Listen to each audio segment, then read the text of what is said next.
اس حوالے سے جو ہمارے یہاں بر صغیر پاک و ہند میں جو ملا اور مسٹر کی تفریق پیدا کی گئی، ان دو طبقات کو جو آپس میں ایک دوسرے کے مخالف کیا گیا، جس کا نقصان یہ ہوا کہ دنیاوی جتنے بھی طبقات ہیں وہ دین سے علیحدہ ہو گئے اور ان کی زندگی میں دین نہیں ہے، جس کی وجہ سے پورے مملکت پر اس کا اثر ہے کہ وہ خدا شناسی اور بہت سی ایسی چیزیں ان میں کم پائی جاتی ہیں، جس کی وجہ سے ہمارا وطن جو ہے وہ آج کرپشن کے دلدل میں پھنسا ہوا ہے.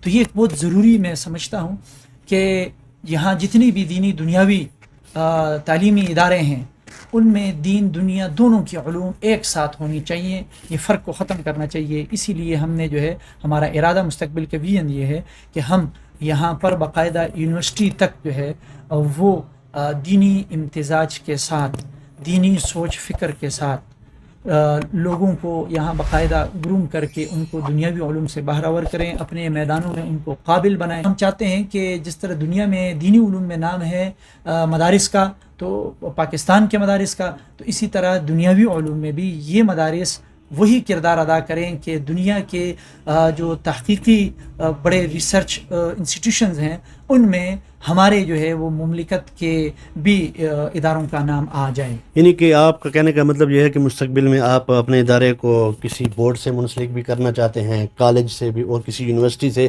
فیکلٹی تک کی بھی منظوری لینا چاہتے ہیں، یہ آپ کا ویژن ہے؟ جی انشاءاللہ یہی ہمارا ویژن ہے. اور اس کے بعد ہم یہاں پر خصوصی طور پر جو CSS جو ہے اس کے امتحان کے لیے بھی بچوں کو تیاری کا بھی مستقبل کا ارادہ ہے کہ ہم ایسے افراد پیدا کریں تاکہ وہ جا کر کے معاشرے میں جو بھی یہ جتنے بھی بڑے بڑے عہدے ہیں، یہ خدمت کے عہدے ہیں. یہاں جتنے بھی ہمارے مملکت کے بڑے عہدوں پر لوگ بیٹھے ہوئے ہیں کہ قوم کے پیسوں پر ان کی خدمت کے لیے آتے ہیں، تو لہٰذا وہ صحیح معنوں میں خدمت کر سکیں اور اس سے ہماری ریاست جو ہے وہ دنیا کی ایک اعلیٰ اور مثالی ریاست بن سکے.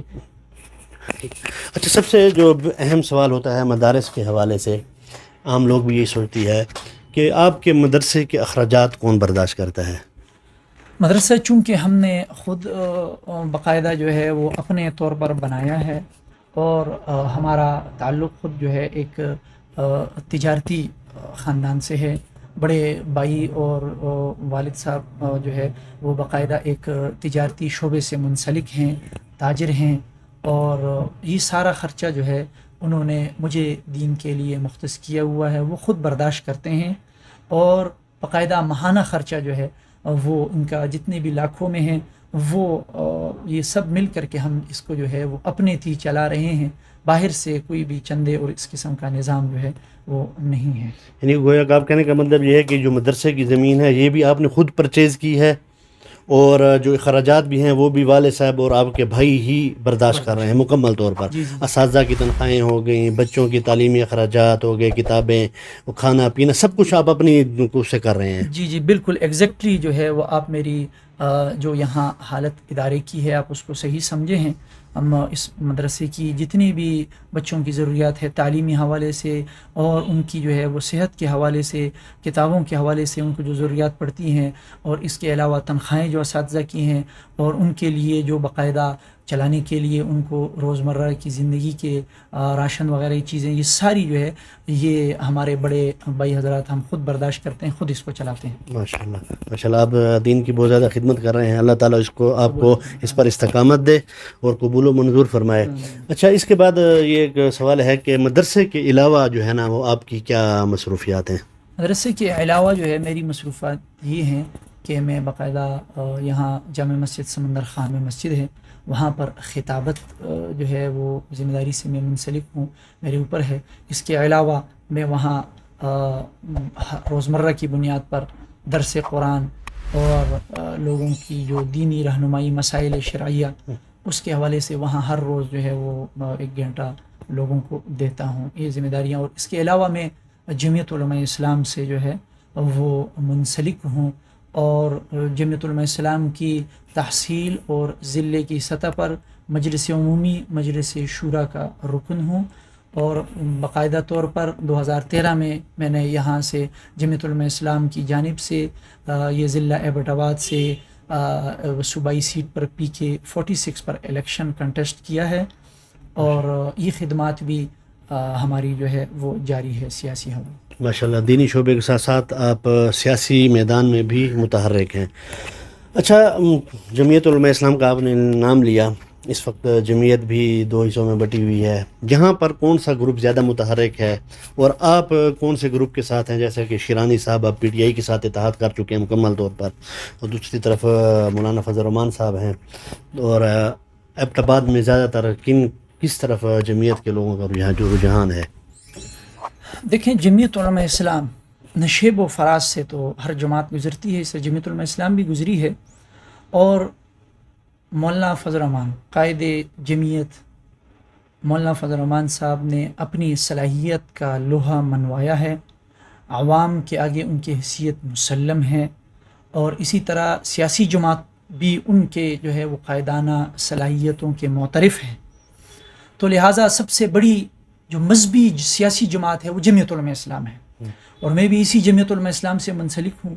باقی اس طرح تو پھر لوگوں کی اپنی جماعت کے اندر لوگوں کی مختلف آراء جب ہوئیں اور ان پر شدت انہوں نے اختیار کی، اپنی رائے جدا کی، تو ان کے بھی پاکستان میں مختلف جگہوں پر جو ہے ضلعوں میں ان کی کچھ بھی باڈیوں کا نظم موجود ہوتا ہے. یہاں بھی ہوگا، لیکن یہاں ضلع ایبٹ آباد کی جو جمعیت علماء اسلام ایک بڑی سیاسی مذہبی جماعت ہے.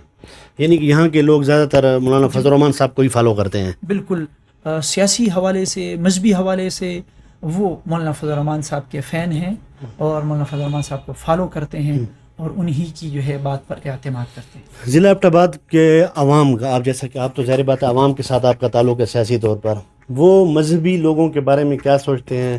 اور سب سے بڑھ کر یہ کہ جمعیت علماء اسلام کے بارے میں لوگوں کی سوچ کیا ہے یہاں ہزارہ ڈویژن میں؟ اصل میں جمعیت علماء اسلام اور جو علماء کی تحریک ہیں، اس کو باقاعدہ ایک میڈیا کے ذریعے منظم طریقے سے ان لوگوں کو لوگوں کی نظر میں جو ہے وہ برا ظاہر کیا گیا، اور صرف الزام در الزام کی بنیاد پر لوگوں کی کردار کشی کی گئی، پگڑیاں اچھالی گئیں.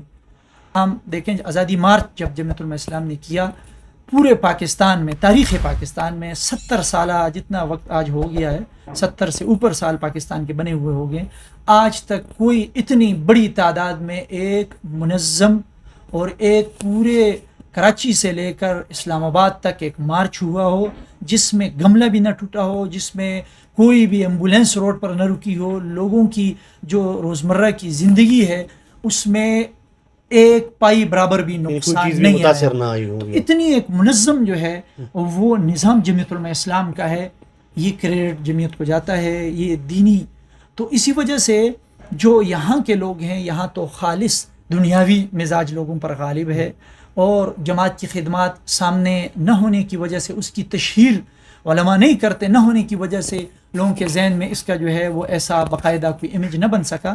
لیکن ابھی جو ہے اللہ کے فضل و کرم سے ہر دوسرا بندہ جو صاحب العقل ہو، فہم و فراست کے اندر وہ کامل ہو، اور وہ عقل و فکر اور شعور کا مالک ہو، تو وہ یہ سمجھتا ہے کہ جمعیت علماء اسلام ہی حقیقی مذہبی سیاسی جماعت ہے جو پاکستان کو حقیقی قائد اعظم کے ویژن پر آگے لے جا کر ترقی دے سکتی ہے. آخری بات، سوال آپ سے یہ کروں گا کہ جیسا کہ ہزارہ ڈویژن میں عمومی ہم نے دیکھا گھومے، یہاں پر دو مذہبی جماعتیں جو ہیں نا زیادہ مشہور ہیں. ایک پاکستان راہ حق پارٹی ہے، دوسری جمعیت علماء اسلام ہے. عمومی طور پر جتنا بھی ہم ملے لوگوں سے تو وہ یہی ہے کہ دونوں ایک ہی مکتبہ فکر کے لوگ ہیں، ٹھیک ہے، لیکن جب الیکشن میں کھڑے ہوتے ہیں تو ایک دوسرے کے مخالف کھڑے ہوتے ہیں، اور جس کا نقصان یہ ہوتا ہے کہ سیکولر پارٹی جو ہے نا وہ جیت جاتی ہے. آپ اس پر کیا کام کر رہے ہیں کہ دونوں گروپ اکٹھے ہو جائیں، دونوں کو انتخابی اتحاد کریں، کچھ سیٹوں پر وہ آپ کے ساتھ اتحاد کریں، کچھ جگہوں پر آپ ان کے ساتھ اتحاد کریں، تاکہ آپ کا ووٹ بینک زیادہ ہو، آپ جیت سکیں؟ اس پر کیا کام ہو رہا ہے؟ کوئی انتخابی اتحاد کے حوالے سے مذہبی جماعت کے ساتھ کوئی ہو رہی ہے بات چیت؟ آپ کی کیا، جماعت کی کیا سوچ ہے؟ جماعت کی سوچ تو یہی ہے کہ دینی جتنی بھی تحریکات ہیں، مذہب سے جڑے ہوئے لوگ ہیں، ان کا شیرازہ بکھیرنے کا مطلب یہ ہے کہ ان کی جتنی بھی محنت ہے اس کو ضائع کرنا ہے. جمعیت علماء اسلام پہلے دن سے وہ قرآن کی اس آیت پر عمل کرتے ہوئے کہ وَاعْتَصِمُوا بِحَبْلِ اللَّهِ جَمِيعًا وَلَا تَفَرَّقُوا، کہ تم اللہ کی رسی کو مضبوطی سے تھام لو اور فرقوں میں مت بٹنا. جمعیت علماء اسلام پہلے دن سے آپ نے دیکھا کہ جمعیت علماء اسلام کے ساتھ ابتدائی سے پاکستان بننے کے بعد سن 56 سے جب آپ دیکھتے ہیں تو مولانا شاہ نورانی صاحب وہ ان کی اپنی جماعت، مذہبی ایک تشخص، ایک اپنی مذہبی جو ہے وہ سیکٹ سے ان کا تعلق ہے، بریلیت مکتب فکر سے ان کا تعلق ہے. جمعیت علماء اسلام نے ان کو اپنے ساتھ رکھا. اسی طرح جماعت اہل حدیث ہے، دوسری اس طرح مذہبی جماعتیں ہیں. جمعیت علماء اسلام نے آج تک ان کو اپنے ساتھ، بلکہ اس کی زندہ مثال ماضی قریب کی ہے کہ ماضی قریب میں MMA جب حکومت آئی تو متحدہ مجلس عمل علماء نے مل کر کے جمعیت علماء اسلام کی کوششوں سے متحدہ مجلس عمل بنائے جس میں ساری مذہبی پارٹیاں موجود تھیں، اور یہ ہماری کوششیں اور آئندہ بھی رہیں گی. یہ تو ایک عمومی بات ہے، لیکن اب گراؤنڈ ریالٹیز میں ایک بہت بڑی طاقت ہے. جمعیت کی زیادہ ہیں، لیکن پاکستان رائے حق پارٹی بھی ایک حیثیت رکھتی ہے، ان کا بھی بہت بڑا ووٹ بینک ہے. اب اتحاد کے حوالے سے آپ کی کیا کوشش ہے؟ کیا ان کے ساتھ بات چیت ہو رہی ہے؟ دیکھیں، ہر دور میں جتنا میری علم میرے اپنے ڈومین تک ہے، جو میرے پیرامیٹرز ہیں کام کے، تو اس کے اعتبار سے ہمیشہ کوشش کی گئی. جب میں نے الیکشن لڑا تو یہاں سے باقاعدہ رائے حق پارٹی، اس وقت جو ہے ان کا نشان سیڑھی تھا 2013 میں، اس وقت بھی ہم نے اپنی سیٹ پر PK 46 پر ان کے ساتھ جو ہے وہ اشتراک عمل تھا. انہوں نے اپنا کینڈیڈیٹ کھڑا نہیں کیا، ان کا کوئی تھا بھی خاص نہیں، لیکن ظاہر ہے اگر کھڑے ہو جاتے تو وہ تقسیم ہو جاتا. انہوں نے کھڑا نہیں کیا، ہمارے ساتھ ہوئے اور جو ہے وہ ہم نے مل کر الیکشن لڑا. تو اس طرح مستقبل میں بھی ہمارے ان سے بہت امید ہیں. مذہبی تمام قوتیں ایک ہیں، ان کا مقصد اسلام ہے، ان کا کوئی اور مقصد نہیں ہو سکتا. ظاہر وہ مقصد وہ پھر اسلامی قوت ہی نہیں کہلائے گی جو اسلام کا ان کا مقصد نہ ہو، ان کا منشا، ٹھیک ہے، ان کا منشور وہ اسلام نہ ہو. تو لہٰذا مذہبی قوتوں کو ہمیشہ ایک ہونا چاہیے، میں اس کا قائل ہوں، اس کے لیے محنت کرنی چاہیے. جزاک اللہ مفتی ہاشم صاحب، بہت بہت مہربانی آپ کی، آپ نے اپنے قیمتی وقت میں سے ہمیں ٹائم دیا اور اپنے ادارے کا تعارف کروایا، مستقبل کا ویژن بتایا، اور جمعیت علماء اسلام کے حوالے سے جیسا کہ آپ ان سے منسلک ہیں ان کا مستقبل کے ارادے بتائے، اور انتخابات کے حوالے سے، جمہوریت کے حوالے سے مختصر بات کی. تو ہم آپ کے بہت شکر گزار ہیں. جزاک اللہ، بہت مہربانی. ڈاکٹر محمد عمران صاحب، مولانا عمران صاحب اور آپ کی ٹیم جو دوسرے علماء کرام ہیں جو باقاعدہ اس سوشل میڈیا کے حوالے سے انتہائی متحرک کردار اسلام کے لیے، مولانا داؤد کوہاٹی صاحب، مولانا عمر فاروق کوہستانی صاحب، جو کہ ہمارے انتہائی محترم، ہمارے بڑے، میں جو ہے ان کو مانتا ہوں. تو ان حضرات آپ سب کا میں بہت شکر گزار ہوں کہ آپ نے اپنا قیمتی وقت جو ہے وہ نکالا اور ہماری وہ کمزور آرا کو اپنے جو ہے وہ اس سوشل میڈیا کے ذریعے سے اس کو آگے پھیلا رہے ہیں. جزاکم اللہ. السلام علیکم.